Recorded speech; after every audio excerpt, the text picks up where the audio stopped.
Niye değişsin? Bir yaratıcının olması gerekiyor. Hiçbir şeyin yokluktan var olamaz. Onun dışındaki hiçbir şeye inanmak zorunda değil.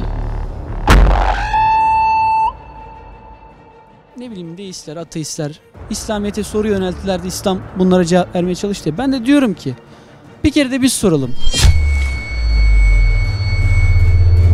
Nasıl anlamlandırıyorsunuz? Yani nasıl anlam buluyorsunuz hayata? Bulamıyorum ben açıkçası. Yani neden yaşadığımı, neden burada olduğumu bilmiyorum. Hoş gelmişsin. Nerelisin Birol? İzmir. İzmir. Yüzü gözüküyor mu ya? O da saçlar falan benim gibi uzun. Göksu, öğrenci misin? Evet, öğrenciyim. Evet, öğrenciyim. Birol, şimdi bir soru soracağım. Müslüman mısın? Hayır. Hangi dine mensupsun? Hiçbir dine mensup değilim. Ateist misin, deist misin? Deist. Yani kimlikte evet. Kimlikte evet ama inanç olarak sıkıntıda. Sen?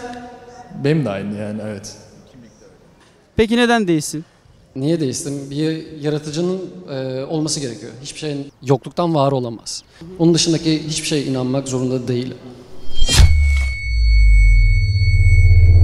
Hani diyorsun ya inanmak zorunda değilim. Tamam, inanmak zorunda olma. Ama hayatı bana nasıl açıklıyorsun? Bu dünyaya niye geldin? Niye gidiyorsun? Buradaki amacın ne?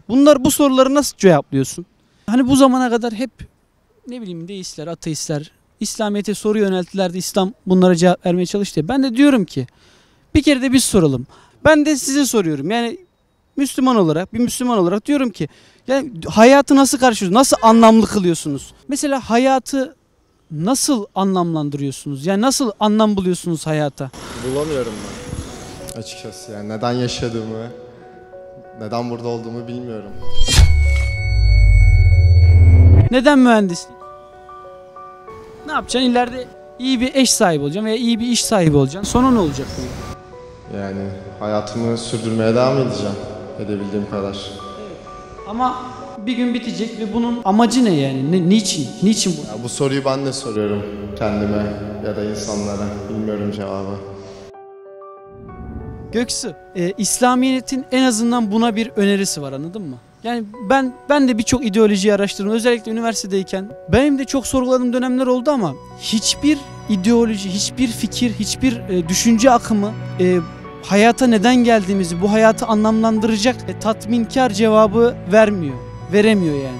Yani temel olarak bir insanız ve insan görevimiz olması gerekiyor bizim. İyi ve kötü. Kime göre iyi, kime göre kötü. Ama genel bir iyi vardır. Birol, konudan uzaklaşmayalım diyorsun.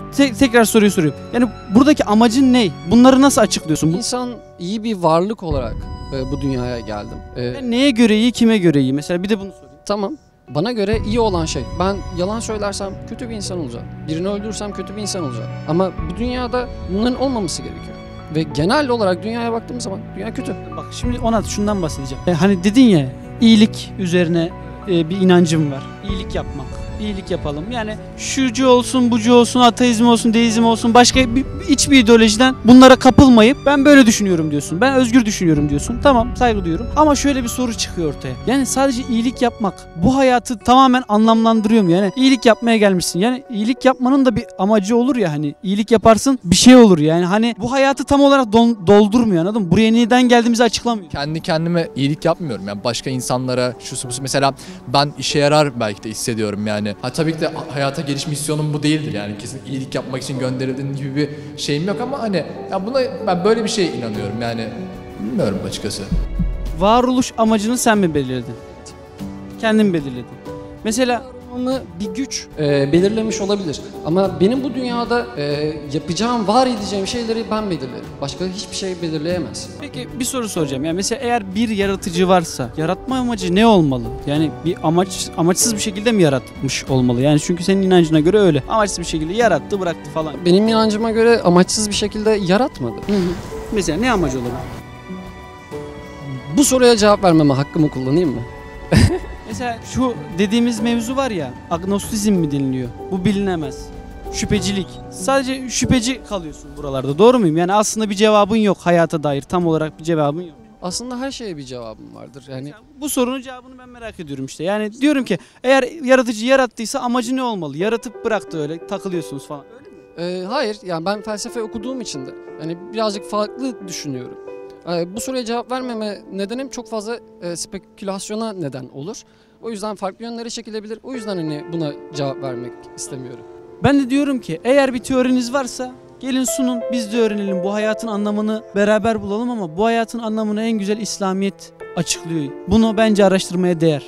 Yani araştırmaya değer ama hani açıkladığı şey doğru mu, söylediği şey doğru mu, asıl soru bu yani. Evet, mesela doğru olmadığı bir yer buldun mu? Yani doğru olduğunu bana kanıtlayan bir şey yok. Ama şöyle bir şey var. Sen şimdi hayatının amacını bilmeyen bir insan olarak hayatının amacını kendin araştırman gerekmiyor mu? Yani ben sana ispat etmek zorundaymışım gibi yapıyorsun ya. Bütün herkes, inançsızlar için söylüyorum. Hani hep böyle İslamiyet kanıtlamak zorundaymış gibi. Ya yok kardeş, yani sen hayatın amacını bulmak istiyorsan bunu araştırmak zorundasın yani. Hayat amaçsız bir şekilde yaşıyorsun şu an. Ben evrenin bu zamanda kendini şekillendirirken bizim de burada olmamız gerekiyor. Yani açıklayamadım şu an. Doğru kelimeleri bulamadım ama hani evrenin bir parçasıyız ve bu dönemde evrenin bir parçasıyız. O yüzden yaşıyoruz yani. Böyle gidecek demek istiyor.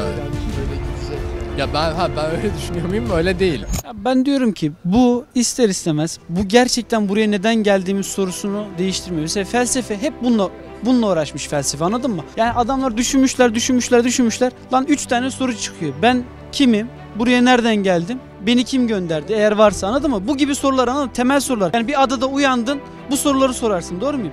Dünyada bir ada olarak kabul edelim. Bu soruları soruyoruz şimdi kendimize. Bu soruları en çok tatmin eden ideoloji İslamiyet. Ya benim inancıma göre.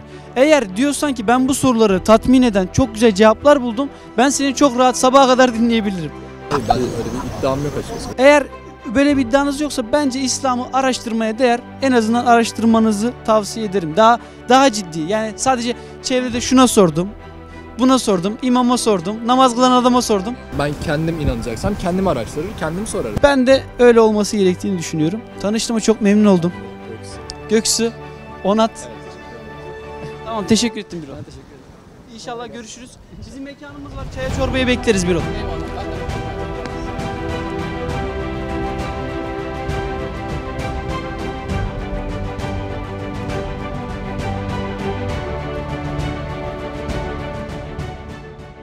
Sohbet yapayım mı? Yap. Please like. Şaka şaka. İften bu videoyu beğenin. Bye bye.